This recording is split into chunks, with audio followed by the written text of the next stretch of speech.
orders, military orders, transferring a commander from one vessel to another vessel. Now the vessels were named USSS Curtis LeMay. And the other vessel that this guy transferred to, this commander, was the USSS Roscoe Hillenkotter. Now, Curtis LeMay, most of you are well aware, dead now, one of our top 4-star Air Force generals who bombed Japan back to the Stone Age, practically, because Strategic Air Command. There is a vessel named the USSS Curtis LeMay, and a commander transferred from that to the USSS Roscoe Hillenkotter. Now, Roscoe Hillenkotter is dead now, but he was a 4-star Navy admiral who was the first director of Central Intelligence. Now, the guys, the researchers, have gone to the records, and there ain't no listing of vessels with those names in the entire U.S. Navy manifest. So the question arises, my God, where is LeMay, the Curtis LeMay? Where is the Hillenkotter? And the inference we're getting is that apparently they're in orbit somewhere out there.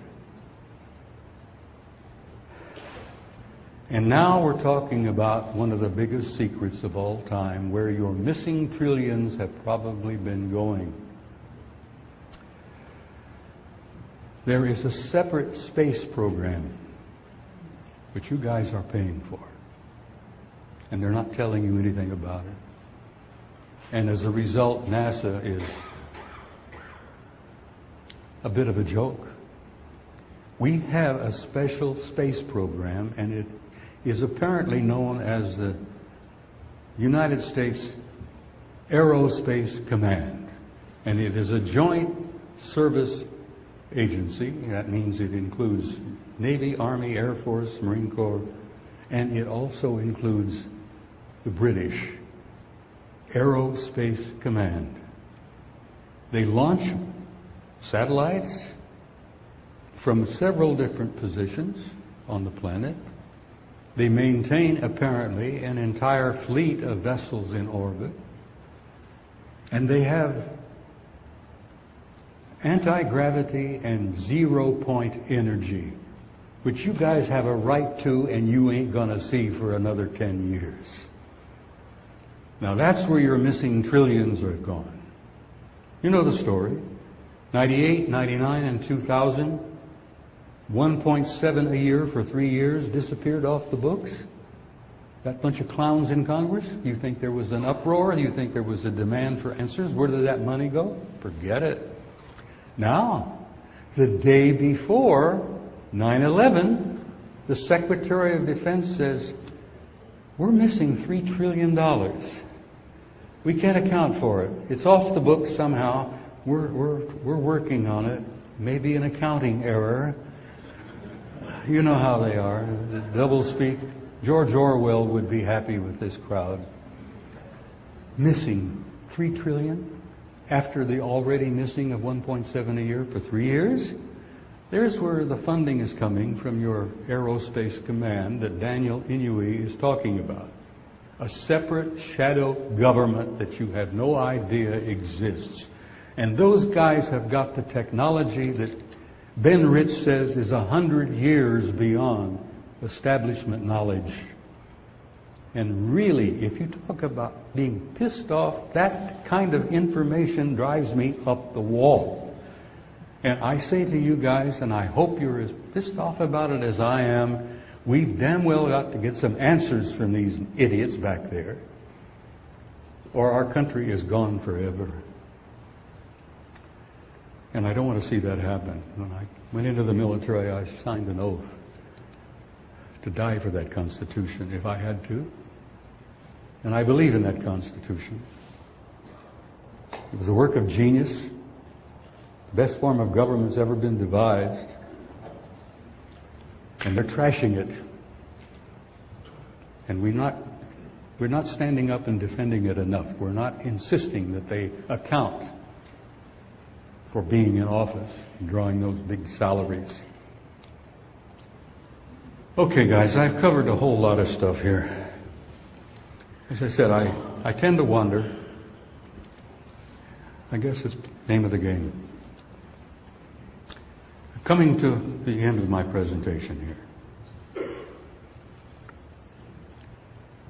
As I said, I've been speaking out rather bluntly and loudly for a number of years on this subject. As I said, it's the biggest story in human history, because it is the story of human history. It's your story. It's who you are, how you got to be here, and where you're going. And I've told you that I'm outraged at the doomsayers. Oh, God, 2012, we're doomed. It's all over. Oh, they're asteroids, whatever.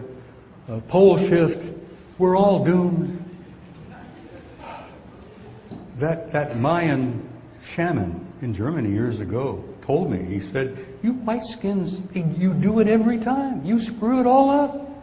He says, that's not what the hell the story is.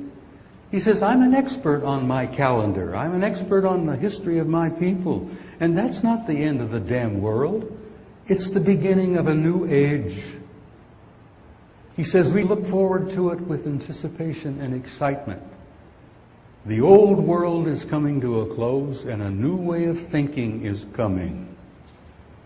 And it's going to be so unlike anything that's ever existed before. He says, we are so excited about the future. 2012, that day will come and go. It'll be the end of our long count. But so what? What's important is there a new age coming.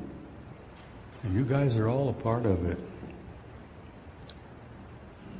And I say in closing that there are going to be some difficult times ahead, because we are literally in this transformation, this transition that is a transformative transformation, not only of the planet but of the human species. And it's primarily spiritual in its nature. And that is a very hopeful thing to discuss and understand and accept. As I said, we're phasing out of a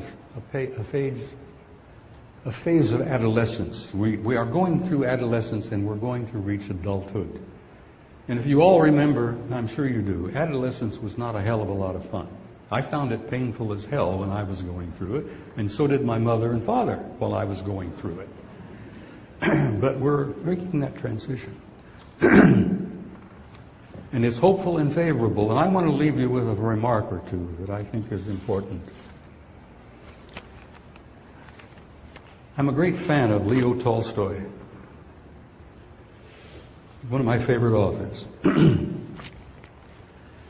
He was a mystic, tremendous, great writer, philosopher. And Count Leo Tolstoy said, and I quote, "There is something in the human spirit that will survive and will prevail.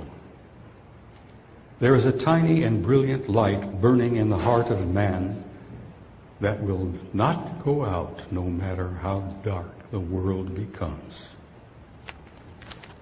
And I want to leave you tonight with that comment about that spark of divinity that burns brightly within each and every one of you. God bless you, and good night.